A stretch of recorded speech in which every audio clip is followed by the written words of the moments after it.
Guys, my name is Nitin. Some of you know me as Tino, which is my cricket name, and some of you know me from Instagram as the Cricket Physio. So I was sitting pretty much exactly where you guys are sitting 18 years ago, and I thought I had it all figured out. I just finished playing what was known as Hatch, which for you guys is called Craig Shield, and I absolutely dominated. I was the leading wicket taker at Baldwin Cricket Club, and I was invited to be at Dowling.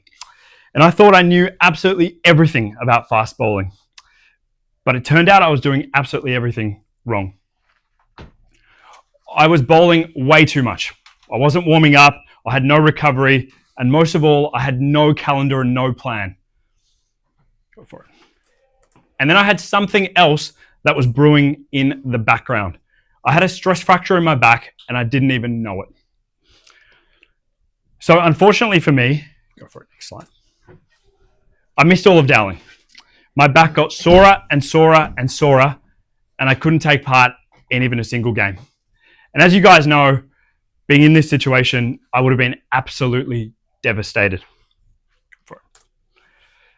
But missing Dowling wasn't my biggest mistake. My biggest mistake was I didn't understand what happened to me, and I had no idea what to do about it. I basically just rested until the pain went away. The pain went away, and I started bowling again at 100%. And I think you guys can guess what happened next. I had my first back surgery at 18 years of age. My mates were finishing school and playing cricket, and I was recovering from surgery. Nevertheless, I rebuilt myself and got back to playing cricket and had another crack. And a few years later, I remember the exact day. I bowled on Tuesday night, bowled Thursday night, played juniors on Friday night, and then played again on Saturday. And it was 35 degrees. And I'd bowled all day, and my captain came up to me and said, "We need one wicket, just give me one more spell." And I said, "My back's really sore, I can't do it." And he said, "This is what fast bowlers are made out of, give me one more spell." And so I did. And that was the last spell I bowled for a very long time. I had a second back surgery. And this was the absolute lowest point of my life. I couldn't work, I couldn't study, I couldn't do anything. And cricket was far, far away. But the story does have a happy ending. I went and studied physiotherapy. Not so much for patients, but really selfishly for myself, to learn how I could rebuild myself, get back into playing cricket. And the happy news is that I'm still bowling, 10 years on, haven't missed a season for the last 10 years. Although my professional cricket dreams went aside, I still open the bowling for my local park cricket club. Little side note, how many flags have you guys won in a row? And we have won 4 flags in a row. So. But I never got to play professional cricket, but I found a way still. Next slide, please, Jill. I still found a way to work in professional cricket. So I've been the head physio for the Melbourne Stars. I've been part of the Cricket Victoria system now for the last 4 years. Worked with the 17s, the 19s, the senior women's and the men's team. And obviously I've worked with domestic and international players. So although I never got to play international cricket, I've had plenty of experience seeing what the pros do. And that's why we're here today. We want to bring what these guys do to you guys so that you can prepare, recover, and plan your cricket the same way. And at Cricket Victoria is where I met this beautiful gentleman here. This is Dylan. Dylan heads our athletic development, our youth development team, and Jas knows all about it because he's been working with Dylan. Dylan looks after most of our young athletes, helps them from the time that they're injured, get back onto field, but also get the best out of their cricket as well. And you're going to hear from Dylan because he's going to take all the warm-up and recovery stuff tonight. So this is what our presentation's about. And if you give me one moment to load up my notes. So we're not here to stop you from playing. That's an important point that I think I've got to make. A lot of time people think that physios are, stopping the kids from playing, or you guys might think that, I don't want to go to the physio because you're going to stop me from playing, but that's not what we're here for. We want you playing, we want you training, we want you developing. Your cricket should be decided by your skill, your form and your enjoyment, and not by injury. Looking back, I had plenty of motivation, but what I didn't have was a system. We're about to share with you the system that I wish I had 18 years ago. So, this is our simple system. Plan, prepare, communicate, recover. Planning means seeing your whole cricket week before it happens. Preparing means building your body for the demand and getting ready for the day. Communicating is letting the right people know when you're in pain or when the body has changed. And recovering means doing all the important things you need to do to allow you to go again. None of this stuff is at all complicated, but the value comes from repeating the system week in, week out. So why does all this matter? There's obviously 20 talented players in the squad, and ultimately there's 14 spots. Is that correct? Being available does not guarantee selection, right? Skill, form, and team balance are always going to matter, but your skill cannot be selected if you're unavailable. So what do you guys think makes a talented player dependable? What makes a talented player dependable? Give me some answers. Who knows what dependable means? It's probably a good starting point. Yeah. Consistency. Yep. Cool. Anything else? If we reword it, what makes you reliable? Punctual. Yep. Cool. Any others? Good body physiology. Yep. Pretty much all correct. So we're basically anyone that can train consistently, play consistently, and keep improving. So our aim isn't to avoid injury, but it's to help you become someone that your coaches can depend upon. So your body sees the whole week. The first part of our system is planning. At the moment, we're obviously in the middle of winter. It's pre-season. Some of you are already doing academies, school programs, club training, Richmond training, and some gym work. Once the season starts, you might add some Friday night cricket. You might have some school cricket on Saturday. You might also play for a club on Sunday as well. Every coach generally only sees their own session. Your school coach sees school cricket, your club coach sees club cricket, Richmond sees this program, and your strength and conditioning coach might just see your gym program. But your body is the only thing that experiences all of it together. So I want you guys to take a moment to think about last season. Think about the busiest part of last season and reflect upon what your calendar looked like, Monday through to Sunday. How many nights were you playing and what programs were you involved in? I'll give you 30 seconds to just think about your busiest part of the season.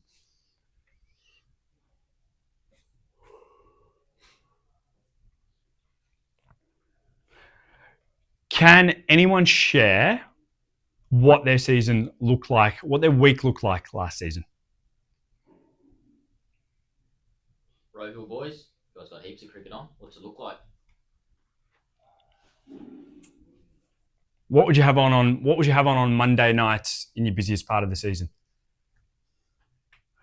Well, Tuesday, Thursdays, you'd have club training on, right? Yeah. Monday will be school gym. Monday would be school gym. What about Wednesday nights? Would you have anything on Wednesday nights? Anyone have anything on Wednesday nights? Yeah. I know it can be hard to remember, but vaguely, how many cricket programs were you guys a part of? Yeah. I like junior training. Yep. And that was Tuesday, Thursdays? Yeah. Wednesdays. Yeah. Do you play school cricket too at the same time? No. Just club. And who was playing Fridays and Saturdays and Sundays? Was anyone playing 3? Yeah. That includes training, matches, any form of cricket exposure. Yeah. So most of your hands are up there. So those days you were playing. And then most of you would have been training at least twice a week, right? And if you're playing school and club, that'll be probably 3 times a week. So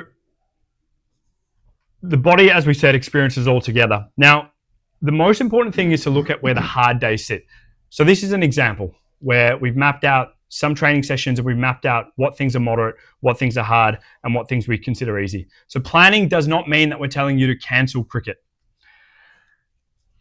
It might be turning your Thursday night into a technical session if you've had a couple of hard days in a row. It might mean changing your gym session and doing exercises that might be slightly easier.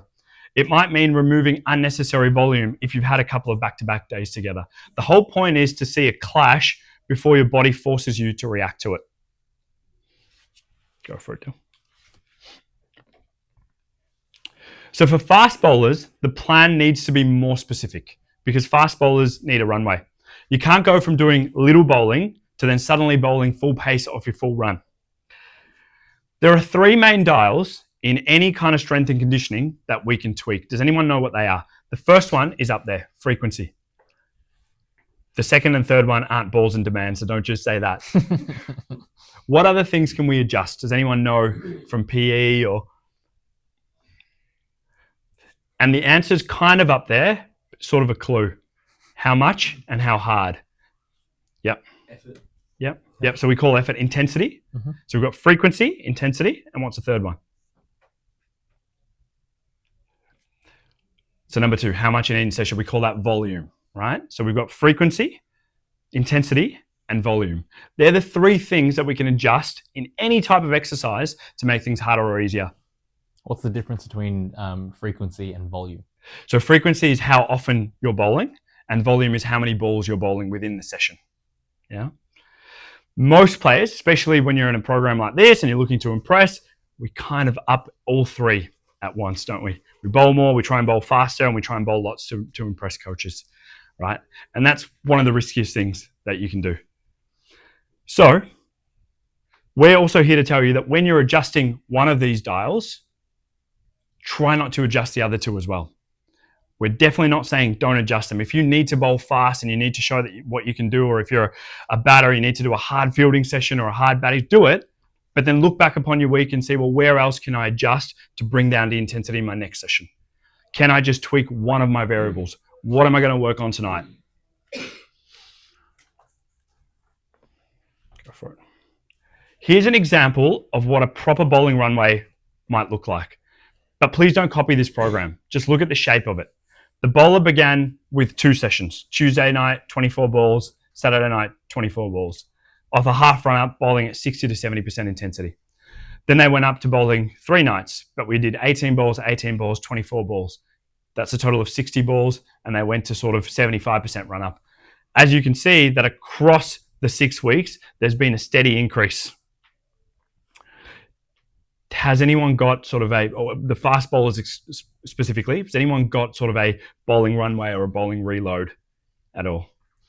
Yeah, we've got one hand, the boy that works with us. I'd hope so, yeah. Okay, cool. Does anyone have any questions about what that means or what that looks like? To make a bit of sense? Would you say week 1 is like now, or would week 1 be more like in a month's time? Or Yeah, so this depends on how many programs the kids are a part of. Generally, week 1 for us is middle of June, so kind of it was probably a few weeks ago, but depending on what programs they're a part of. Guys that are just playing club cricket per se, they won't start training preseason until August-ish, so they can start a little bit later, but kids that are a part of this sort of starts a little bit earlier. Yeah. Another way to think of it is like at the peak of their season, or once the preseason really ramps up and outdoor sessions start, how many times a week are they going to be bowling? Start there, and then you kind of taper it backwards from there, as opposed to starting without knowing what you're building up towards. So figure out what you need to build to, and then strip it back as far back in advance as you need to or can. If that makes sense. If you've got trials, tryouts, things like that. Yep. From a spin bowling perspective, does it vary much? Because at the end of the day, just because you always get this thing flying around, Yes. you're bowling spin, you're just going off. Yep. But the effort and all of that still matters. Yeah, great question. One of my slides coming up is for batters, wicketkeepers, and spinners. So we'll go through it. We definitely don't need to be as meticulous at tracking balls for spinners, but I have seen some spinners develop stress fractures as well. So we track the intensity of the sessions more so than the number of balls. We still encourage spinners at this age to have some idea of how much they're bowling in a week, but we more track them to say, was tonight a really hard session? Did I bowl for 2 hours and also do a hard fielding session? And we just don't want to stack hard days back to back as such. The fast bowlers were a little bit more specific on tracking every single ball. Yeah. The other thing with spinners is it's less likely and less common to get a stress fracture, but there's also the amount of bowling you're doing can then lead to other musculoskeletal injuries. So you got to load it up in that regard, not just from a bone stress injury, because that's not the only sport. The quality and quantity side of Correct. things, right? Yeah. Just bowling 2 hours, or have I really gone and trained Correct. 1 hour with the right intensity? Correct. and the right Correct. intent, Yes. which matters. Yep. And again, it comes back to that slide where we talked about frequency, volume, and intensity. What variable am I working on? As a spinner, you might have nights where you got to work on your volume, right? If you're preparing for some 2-day cricket and you've got to bowl a lot, but there might be times where you're like, no, I'm just going to get through my action properly today and bowl with intensity. So having that kind of structure. That's what we're after. Go for it, Dill. So the 135 rule that Cricket Australia have published, you guys may or may not have seen this for under 17s, but simply it's 1 rest day after a bowling day. You bowl 3 days a week and a maximum of 5 overs per spell. Has anyone seen this one before? Yeah, cool. Now, we've all played cricket. We understand that sometimes it's not practical. Sometimes you have to bowl Saturday, you have to bowl Sunday because you might be part of a program. We get that. And that's okay, but it's not okay every single week. Yeah. So it is some guide rails to help you, but we understand that sometimes you've got to tweak things. But if you've bowled Friday and Saturday and Sunday, then maybe it's a good idea when you've got Tuesday training or Wednesday training to take it easy that week. Yeah. So it's just to help guide you so most of your weeks look like that week that we've got down below.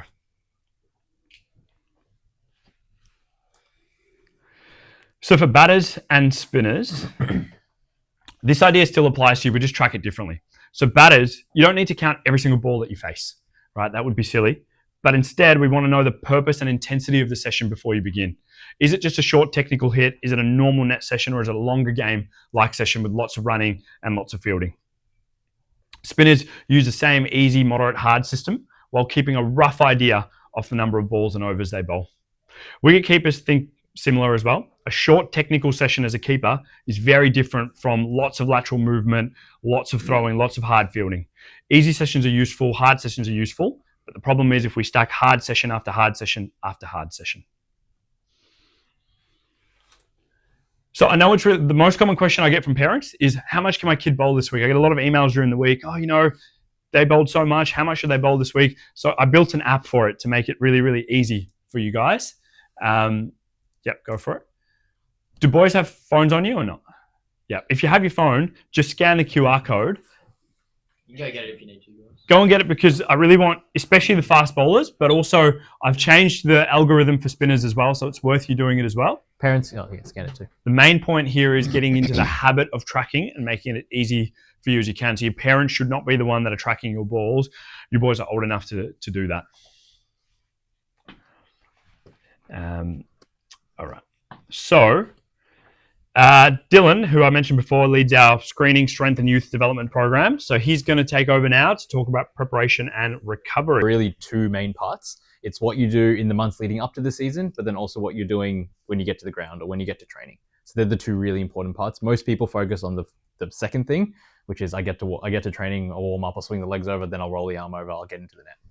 But the missed part of the equation is what we're building our body to be able to handle. And that occurs now in the 2, 3, 6 months before the season actually starts. Pretty much as soon as the season ends, what am I doing to prepare myself for the next season?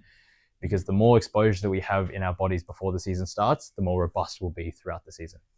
We see it a lot of the time with kids, especially the kids that play footy in the winter. They go in with a really strong base and they're able to go a little bit longer, but they also start breaking down a little bit, especially if they're fast bowlers, because yes, they've got the physicality, they've got the engine for it, but they haven't really been doing the technical stuff before the season starts. So that's the preparing in the months. And then there's preparing in the session. We'll go over both. Alrighty. This might look like a familiar side profile of someone in the room. That is Jazz. So in terms of preparing in the off season, we do what we call screening. So each of those blue tiles that you see on the ground are essentially really fancy bathroom scales. Fancy in the sense that you can kind of see in that middle picture where my right hand is a tablet on the ground. It connects to a tablet.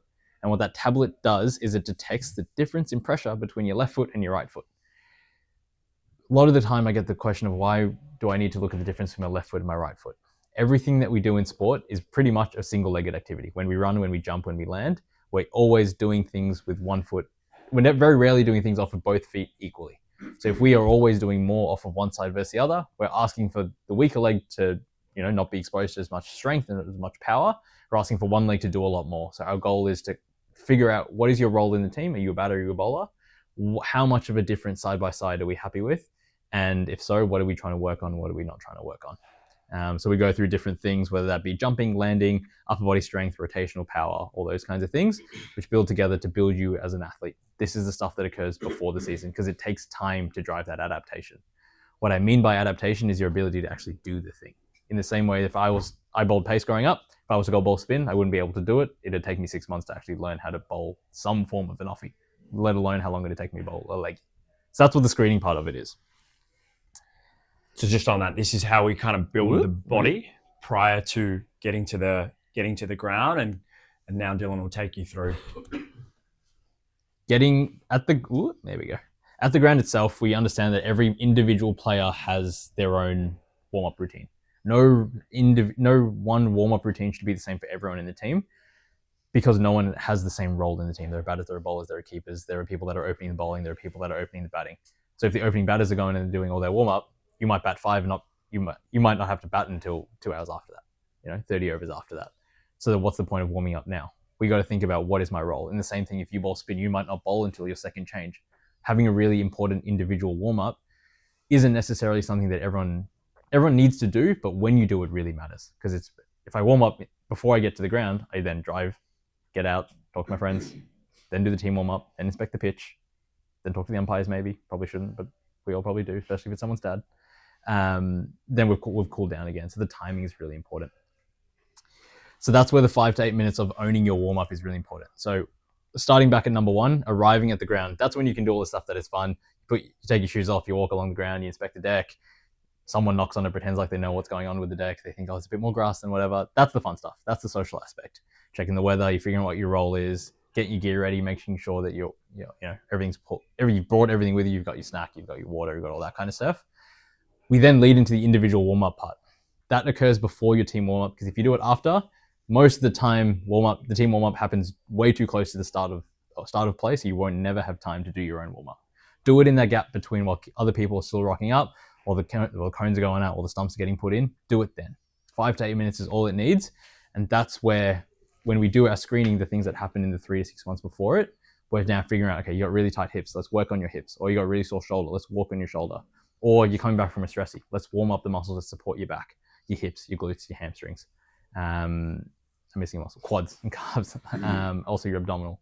What does that look like for you as a specific person? If you're not coming back from a stressy, maybe you're better. Maybe you've had a side strain in the past. Let's warm up your side strain. Not warm up your side strain, let's warm up your side. That's what owning the warm-up is. Then we build into the warm-up that Ramesh and the team have done really well of putting together a warm-up that gets you guys around each other. So you're all elevated to the same base, and then you go from there, and then you go into your sport-specific stuff. If your batters, you're getting your throw ends. If your bowlers, you're rolling the arm over. If you're spinners, keepers, whatever it may be. That's the stuff you guys know how to do pretty well. So just on that, we'll be really clear at Richmond. We always have been. The guys who played last year in the Dowling will know that warm-up starts an hour before first ball. So, the own your own warm-up piece. Prior to that, it is your time, and we'll always give it your time. We always say at Richmond, these are our start times, and arrival time is what you want. So some people need, half an hour. I'm a really early person. I like to be really early. So I like to get there really early. But everyone's different. But we'll have a 9:30 on deck, means 9:30 on deck, and we'll get into our team stuff. And then it's up to you guys to be self-sufficient and have the knowledge of what to do in your own warm-up, then prepare your bodies for game day. And kind of links back to what Ramesh was talking about before and what Nitin mentioned too. It's like you guys own that. It's not mum and dad being like, all right, you guys need to be at the ground 15 minutes before they do. It's, okay, mum, dad, like I need 20 minutes to warm up. Can we leave the home 20 minutes earlier? It's not mum, dad ripping you out of bed being like, hey, get up, we need to go to the game. It's you guys taking ownership and having that professional piece. And that's not even a physio aspect. It's more so at your age, it's really important of separating yourselves from the other kids, not necessarily in this room, but especially the other teams. And the biggest thing that separates you from a talent perspective, so everyone can be talented, but what you do to separate yourselves from the others is that professionalism. It's the training, it's the waking up to your own alarm, it's having your food ready, taking that ownership yourself. The parents did not tell me to say that so they can have a slightly easier Saturday and Sunday mornings. It's just a fact of the matter. Professional athletes don't have people that knock on their door and wake them up, so why should you? Is the way that I see it. And can I just add on that? Batters, you probably heard about having routine, pre-ball routine, all of that. The warm-up is no different. If you want to play well, doing the same warm-up, getting there at a similar time, having that pre-game routine is equally important. Absolutely. Leads us to the next slide. Cool. There are kind of 5 boxes that we want to tick during the team warm-up, which we've spoken to Ramesh about, but he did this before us even having to think about it. So 5 key pillars. There's raise, there's shoulders, there's glutes and legs, there's trunk control, and then there's running. What does raise mean? That doesn't mean you just start jumping around and doing kind of flapping your limbs around. It means raising your heart rate. That's by jogging, that's by skipping, that's by doing your karaoke, that's by doing your run-throughs. A little bit of run-throughs at the start just to get your heart rate up. If you get out of the car and you start sprinting, you're just asking for trouble from an injury perspective. You're also asking your body to do a lot that it was hopefully not asleep 45 minutes before that point. So it's just getting the heart rate up, getting the blood flow through into the muscles, which then leads us to the next kind of 3-ish kind of areas, which is shoulders, band rotations, pull aparts, scapular control. Does anyone actually know where the scapula is? There's one person that I hope that would. Where is it? Sort of, a little bit further back. Yeah, there we go. It's your shoulder blade. You know when you take your shirt off, there's like that bony bit that sticks through there. That's part of your shoulder blade, which is what us nerds as physios call the scapula. So it's working on the muscles that set your posture, but also warming those muscles up because your shoulder blade plays a really key role in batting and in throwing. In terms of anytime you move your arm, your shoulder blade has to go with it. So if we don't warm that up, we're just asking for a really important structure to not be ready to do its job. Glutes and legs are another really important structure that needs to be able to do its job because it doesn't take a genius to figure out what your glutes and your legs do. They keep you standing, they keep you running, they keep you squatting, they keep you jumping. If we don't warm them up, we're asking again asking a lot from muscles that need to do a lot for the next 6 hours potentially. Even if it is just standing, activating it is a really important aspect from an injury perspective, but also from a performance perspective. Before I go any further, does anyone actually know what I mean when I say activate? Yeah? Like get blood pumping to the muscle. Yeah, definitely. And if I pick on you a little bit, do you know why it's important to get blood pumping to the muscle? Because you don't want to like use cold muscles. Why not? Because they're injury prone. Yeah, exactly. The more blood flow and more nervous system control that you have through a muscle, the less likely you are to get injured, but the better that muscle can perform. The warmer it is, the more your brain is aware of what's going on in that tissue, the harder it can contract, the more it's aware of what's going on. That's simply what the importance of an activation is. When you walk, that does activate the muscle, but really priming and being aware of how does that muscle feel on that day comes back down to that warm up. It's like, oh, my hips are a little bit sore, probably from the amount of running they've been doing that week. Let me stretch that out a little bit. That's you learning how that hip feels or how that back may feel. That goes back to that individual warm up. It's like, I'm doing that individual warm up. I notice that my hip flexor is a little bit tight. Hip flexor sits there, for example. That's a little bit tight. Let me spend a little bit more time loosening that up, stretching that out before I get into this. Therefore, I'm aware of how my body feels. Number 4 is trunk. Who knows where the trunk is? And it's not in your car. I'll tell you that for free. Anyone know what the trunk is? Parents, that might be a question for you guys. Yeah, correct. It's anything that sits kind of through here. Yeah, your trunk control, so it's your rotation, it's your bracing. If you're a bowler, you'll know very well the first few times you go bowling for the season, you get really sore through here. That's your trunk. So you want to focus on your ability to rotate, to produce force. That's number 4. And then number 5 is when we start to do more. That's where the team really, really comes together. That's when you're doing your running through lines, your run throughs, your 60s, 70s, 80s, your accelerations, your decelerations, things like that. That's the fun stuff. The stuff that happens before that usually isn't as fun, but it's just as important. Alrighty, now we then break apart into our 4 different discipline areas. It's really 3, but how many keepers are in the room? 2? Yeah, it's usually not more than 2. I say 3 not to offend the keepers, but how many spinners are in the room? Okay, fair few. And then batters? And then all-rounders? All-rounders are always nervous to put their hands up. I thought Mum was putting her hand up. I was like, oh.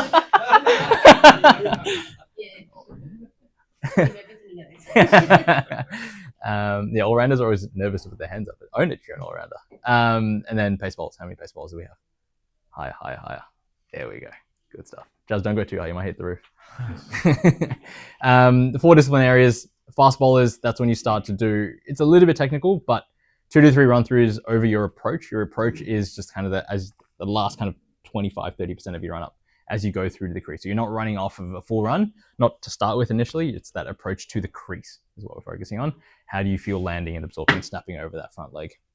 That then builds up in terms of you start walking it back a little bit, so then you're building more speed, more intensity, and you finish with 2 to 3 balls that are close to your first spell intensity. Just to know that, hey, is my body feeling all right? Is my back sore? Is my shoulder sore? Do I need to flag anything with the coaches, mum, dad, or the captain? Batters usually warm up pretty well. They almost probably warm up too much, I would say. They're always asking for throwdowns right up until the umpire's kicking them off the ground. But a few shadow shots, then straights, then your straight contacts, then you can do some cuts, some pulls, some sweeps. Batters are usually pretty good at their warms, I will admit. Keepers are probably the other aspect that probably don't get too much love. They're usually just sitting at the end of at the end of the bowlers that are doing their warm-ups, and just kind of reacting that way. I would almost rather you do it behind the batter so you get a feel for how that kind of position feels and reacting how the batter moves. But again, that just depends on the setup itself. And then for our keepers, we do have, when we get into the warm-up, which I've got to talk to head coaching staff as well around what it looks like this year, but because we're one club, so whatever the first 11 will do is whatever the fourth 11 do is whatever the Dowling will do. Mirror everything, all right? But there is always a keeping component, so while the other guys are throwing, you guys will come with me or with one of the assistants and do some keeping stuff. So there is stuff programmed for you guys. Beautiful. Leads us to the last category of spinners. Very similar to the notion of fast bowlers, just focus on your easy stock releases and then build up into your normal approach. Don't spend too much time warming up because you want to save all that energy for when the game actually goes. You want to get to the point where you feel like, cool, I'm ready, I'm loose, I'm ready to run. This comes at that point, you should already feel pretty loose. You shouldn't have to come to your bowling warm up to feel pretty loose because you've done your individual warm up, you've done your team warm up. Now you've kind of rolled the arm over, you've built your approaches, but cool, I'm really confident because you've warmed up all the muscles that need to be warmed up. You've got amongst the team, you've figured out the pitch, your mind's really clear. That way, when the game starts, you're ready to rock. Recover. This is where most people fall asleep, which is a little bit of a pun because one of the most important pillars of recovery is sleep. There are three main pillars. Is it on the next slide? Yeah. Or it's not really on this slide, but three main pillars of recovery is how much you're eating, how much you're drinking, and how much are you sleeping. Three really, really important things. If I was to bore you with a stat, I think it's 85% of the testosterone that you release during the day happens when you sleep. Testosterone really helps you build muscle. If you're not sleeping well, you're not building muscle. Simple as that. You can lift as much as you want, train as much as you want, eat as much as you want, but if you're not sleeping, you're simply not building any of that muscle because your body needs to be relaxed to lay down muscle. Simple as that. Relaxing doesn't mean sitting there doom scrolling the whole night. It means actually getting good quality sleep. Again, your parents didn't tell me to say that. It's science at the end of the day. It's fact. I'll send you an invoice, sorry. Sleep's really important. Can someone tell me why hydration's important? It's a bit of a trick question. Not really a trick question, but it's a tricky question. Yeah? Is it because we lose a lot of water during the day? Yeah, definitely. Yeah. When we exercise, when our muscles contract, we need blood to flow into the muscles, obviously. If we don't have enough water or fluids in our system, it's really hard for the muscle to take that blood, to use that blood because it's quite thick. So keeping enough hydration in is really important. We lose, you would have heard like electrolyte drinks, your Powerade Zeros, Gatorade Zeros, electrolyte supplements and things like that. They have electrolytes in them, which help your muscle contract. So that's another aspect. The other aspect is food. A lot of, myself included growing up, eating was something that I did for fun, not something that I did for fuel.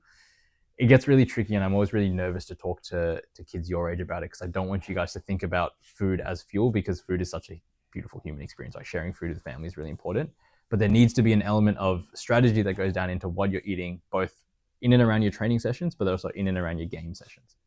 Next question, so again, another trick question. Why is food so important food timing around sport really important?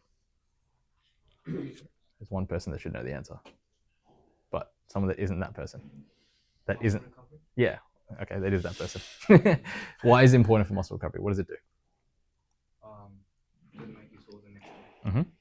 So before when I spoke about testosterone, that's a really big building block. It's the hormone that drives our ability to lay down muscle. Your body, even if you're sleeping as well, if you're not eating enough, you're definitely not going to be laying down muscle because the body needs energy to lay down that muscle. It takes a lot of effort for your body to lay down muscle. So it needs a hormone to tell your body what to do. It also needs food to fuel that building of the muscle. Aside from building of the muscle, have you guys heard of like a sugar rush or a sugar high before? You guys have probably all had one, to be honest. Sugar is also really important because it gives us that quick burst of energy. So carbohydrates around your sport is really, really important. That both includes training and games. All that said and done, I like to break recovery into kind of three main jobs. It's the first hour, the final hour, and the next day. So in the first hour, the thing that you should be thinking about is refilling your food and your fluids, so getting enough Gatorades in or some bananas or some actual carbohydrates into the system, but also to making sure we're topping up with our fluids. We play cricket in the hottest part of the year in one of the hottest countries of during that time. So it's really important that we keep those fluids up. The next part is on the food bit. It's 1 serving of protein, 2 servings of carbs, and 3 servings of water. That's what it is. That's the 1, 2, 3 rule. The final hour is the wind down. So this is the final hour before you go to bed, not the final hour of the game. You shouldn't have your phone on the field, but final hour before you go to bed, put your phone away. Very hard, easy. Again, parents didn't tell me to say that, but very easy to say, but it's really important. One, from just separating yourself from technology, but 2, also from, to quickly bore you with a bit of science. When there's phone and there's a blue light, the blue light stimulates your brain to be awake. it's blue light is similar to what we get when we're outside. So when you're staring at your phone, your brain's getting signals, oh, it's daytime. Sounds really weird and feels like you would think that your brain doesn't know that it's daytime or nighttime, but it doesn't, especially when you get this artificial light source. So put your phone away, stay in the dark, in a cool and a quiet room.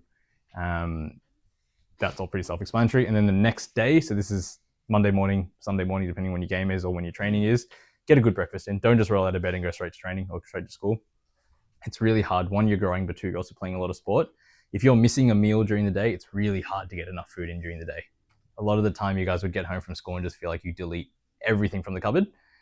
That means that you've starved yourself too much throughout the day. I want you to have consistent meals throughout the day. So when you get to the end of the day, you feel like you've got enough and you don't feel like you get home from school and now the fridge is getting emptied, all the juice is getting drank, all the snacks getting eaten. Get good quality food consistently throughout the day and evenly spaced is more important than having a big HSP at the end of the day just because you feel hungry. Which leads us to, kind of what we spoke about before, 1 serve of protein. If you're a meat eater, meat is a really good source of protein. It's also a little bit expensive. I mean, very expensive is what it is, but that's probably mom and dad's decision.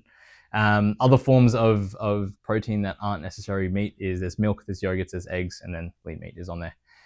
All really, really good. If you're a vegetarian, there are plant-based sources. If you're vegan, it's a little bit trickier, but still a lot of good examples of high protein vegetable options. Vegetarian options. You can get vegan protein, which uses pea protein. Pea is also a really good option. Tofu and legumes are all really, really usually pretty good source. If you're pescatarian, fish is a really lean source of protein too. Carbohydrates. Carbohydrates aren't just lollies. It's fruit, it's bread, it's rice, it's cereal, it's good quality, slow digesting carbohydrates. It's not on there, but does someone know what the other, it's called a macronutrient. There's protein, carbohydrates, and there's one that starts with F. Fats. Yeah, exactly. Fats aren't on there. Really important from a hormone perspective, fats. I'm not saying you go home and just douse any like a KFC because that takes protein, that takes fats. Great. Healthy fats are really important from like your avocados, your egg yolks, things like that, to help your hormone health. You might not feel any different by having your fats, but don't neglect fats just because I've told you to have only protein and carbs. It's really important that you're having a really well-balanced diet. Number 3 is water. 3 glasses of water spread across the first hour of the day. I'm a big believer in getting up and having the first thing that you put in your mouth be water.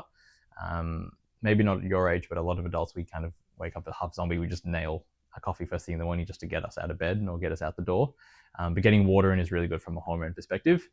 3 large glasses is probably a little bit much to do first thing out of bed because you probably spend the next hour at least in the toilet.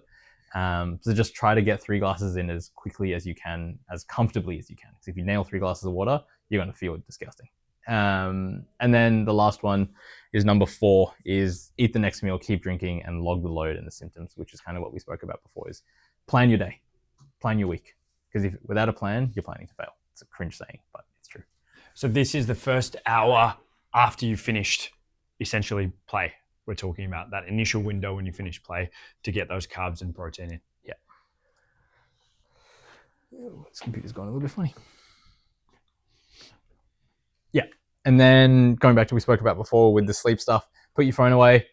That it says 60 meters. That's 60 minutes, not 60 meters. That'd be a long way. Big house, you got 60 meters from your bed. 60 minutes before you go to bed, put your phone away. Screens down, notifications off. Really start to wind down. Think to yourself, what am I doing tomorrow? What do I need to prepare myself for? Have I done everything I could do today?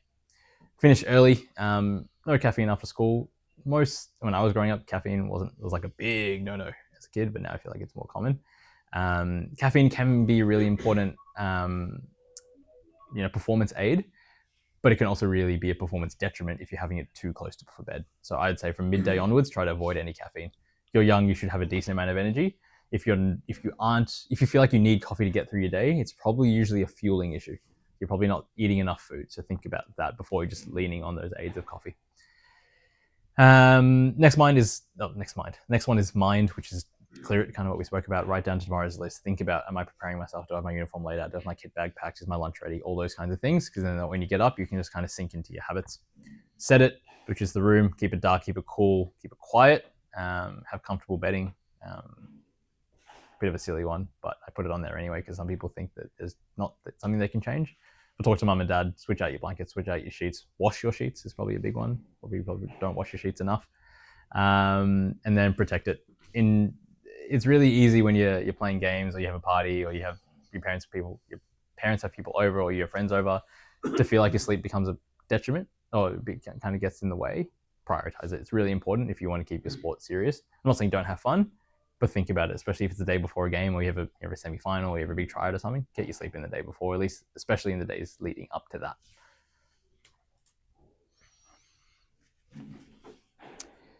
Build your 100. So when Nitin was going through his the app that we have as the score itself, the score that I like to have for recovery is it's like a points-based system. I don't expect you to track every single point, but I want you to think about how am I earning points throughout the day. So there's the foundation. So the goal is to get to 100 points. How do I get to 100 points? By doing some of the things that are on the screen. The foundation gets you the first 65 points. If I got 8 to 10 hours of sleep, that's instantly 30 points. If I'm doing my refuel, the 1, 2, 3 thing that we spoke about before, that's another 20 points. And you're halfway there. Sleep routine, have you done? Put your phone away, wound down, done all that kind of stuff. That's the other 15%. Already, if you're doing all the basics right, you're 65% of the way there. The other 35% comes from the other stuff that most people spend they probably spend too much time on compared to the stuff that's on the left. People think that the only way to recover is foam rolling. Foam rolling only gives you 5 points. Do you know how much time you have to spend foam rolling to get anywhere close to 100? You wouldn't be able to play cricket. That's how much foam rolling you'd have to do. Foam rolling itself is great, but it doesn't replace any of the stuff that is on the left-hand side of the screen. Other things that are on there, for say on the 10 points each is easy movement, going for gentle walks, taking the legs over on a bike, things like that, walking the dog, just keeping the blood flowing, keeping your body moving. Prehab, rehab, that'll probably be more set from us. What injuries have you had in the past? What injuries are we trying to prevent? That's the screening stuff that we spoke about before. Mobility or massage, great. That's, again, kind of a tangent, I guess, off of the mobility or massage section. Guided relaxation, there are things on Apple Podcasts, Spotify, YouTube that you can pop your headphones in and run you through that to help you wind down. Really good way to kind of ease off the end of the day. I know I said put your phone away, but if it's to do that, keep your phone nearby. Cool or contrast water. Shouldn't have said that. You're not staring at the screen, so the blue light doesn't affect you. You shouldn't be staring at the screen. You can't put the headphones in and then scroll TikTok. That's not how that works. Cold or contrast water, that's your ice plungers, things like that. I'd be very impressed if you guys have ice plungers at home, but 10 points is a rare 10 points for most people. Most people aren't doing a cold plunge every night. And a short early nap if you come home from school and you're really knackered and you've got training at 5:30, take a little nap. I'd be okay with that. Parents' discretion a little bit on that. 5 points, you've then got your foam rolling, your compression, which is those boots that you might have seen soccer players with the World Cup use on the sidelines, things like that. Warm showers or a bath, morning light, so getting some sunlight into your eyes as quickly as you can. Prepare your food, preparing your bottle, and then like journaling is probably that last one too. So a lot of the time when people think of recovery, they're thinking of foam rolling, they're thinking about compression, they're thinking about massage and stretching, all well and good, but does not replace the 65 points that you get from doing the 3 pillars really, really well. So you'll see heaps of things on Instagram and online about different athletes doing different things and it all looks cool. There isn't a magic bullet. So you're at an age now where you can experiment with what makes your body feel the best. There is no recipe on this stuff. That stuff's the recipe. This stuff is up to you guys. So I urge you in the next couple of years, experiment with what makes you feel the best the next day and then make that your routine as you get to senior cricket. Analogy that I like to use for the Build the 100 is like when you go to get Yochi. If you just get the toppings, you're probably having a pretty bad time. The left side is the Froyo, right?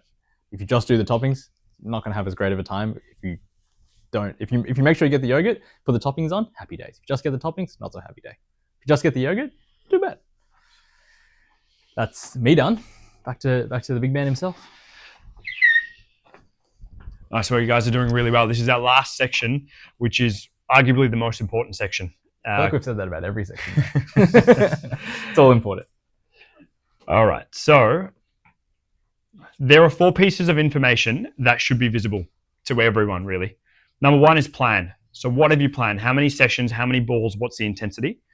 Then what you actually did. So you might have planned, I'm going to bowl 48 balls, but then you ended up bowling 24. So what actually happened? You know, you were going to do a really hard fielding session, but then it rained all day, so you couldn't do any of it. So what actually happened?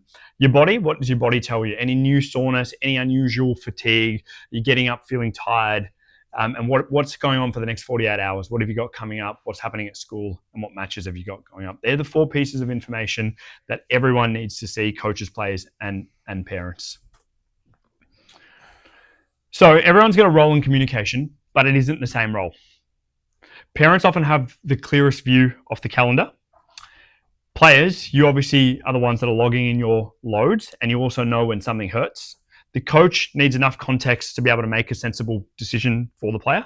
And obviously us as physios, we assess your symptoms, we guide, and we help you with your training. Nobody needs to do anyone else's job, but it's more about us working together.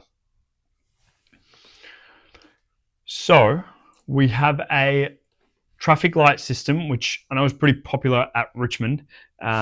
So our traffic light system is essentially you finish playing, and if you're moving normally, the expected fatigue. So obviously we expect you to pull up a little bit sore after cricket. It's normal. So if it's what's normal for you, and if you've logged your loads and everything looks normal, you're green. Nothing needs to change. Amber or yellow is sort of this is where you plan to bowl 40 balls, but you ended up bowling 60 balls. You plan to do a shorter session, but you ended up doing a really long session. So anything extra, any increasing soreness, that knee that's flared up that you're not sure about. So you review that before the next session. You speak to mum and dad, you speak to physio, you get that reviewed. And then obviously our red is when you've got pain that's worsening, you can't move properly, something's restricted, you've been hit in the head, anything that's in that red category where it genuinely stops you from playing. So it's a nice simple way to look at where we're at. So if I was to ask you guys, let's say you had planned, or your mate if you're not a bowler, let's say you'd planned to bowl 30 balls, you bowled 28 balls and your back starts to hurt. It's not that bad, you get home and it feels kind of manageable, but you get up the next morning and it's still pretty stiff when you get up and move. Are you putting yourself into a green, amber, or a red? What are you telling your mate? What are you looking at? Sore back. It's not that sore, but it's sorer than normal. Say 4 out of 10 soreness. Probably amber. Yeah, exactly. And it sounds really simple. It sounds really, really simple. Obviously, right? Like I've woken up, it's sore. Obviously, it's an amber, but you'd be surprised. And I did it for so many years, 2 surgeries later, where you still rock up and you bowl anyway because that's what you think you need to do. So if you take nothing away from that, when you're an amber, get it checked out. Tell mum or dad, or go and speak to physio, coach, etc.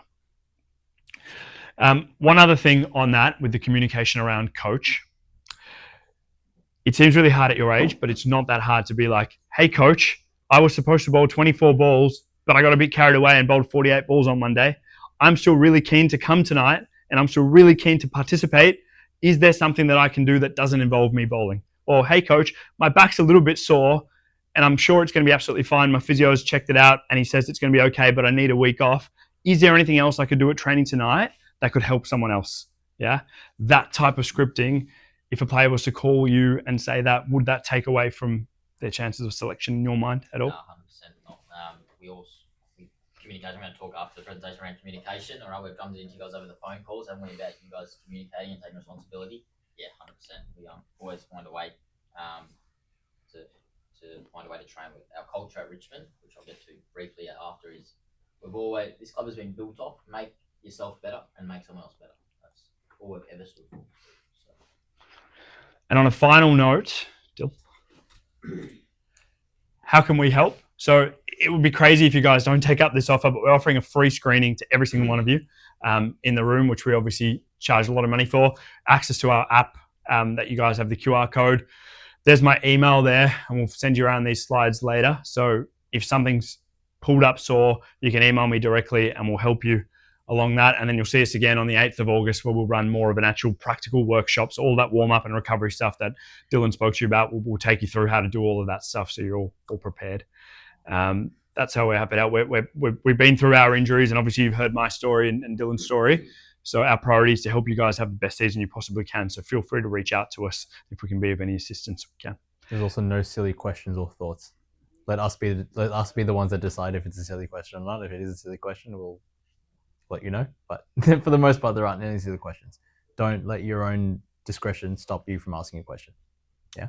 So with the screening side of things, yes. Where are you? We're based in Glen Iris. We've got a gym there and we've got all our tech there. Yeah. So pretty much out of that. Yeah. We've got our business cards here, so just take one before you go. And then if you book online on our website, I know it's a bit small there, gripphysio.com.au, just write that you're a Richmond Dowling player when you book so we can wipe the charge for you for that initial session. Cool. Does anyone have any questions? I know we've talked a lot. Again, there are no silly questions. I'm going to ask one more. So Yeah. on the 8th, so is that the training session the boys are First, invited to? session, So yeah. that's when they're coming as well? Yep. Oh, it's okay. So we'll run the warm-up stuff that session Yeah. for you guys. Yeah. So they've got the content today and then practical component. Nice.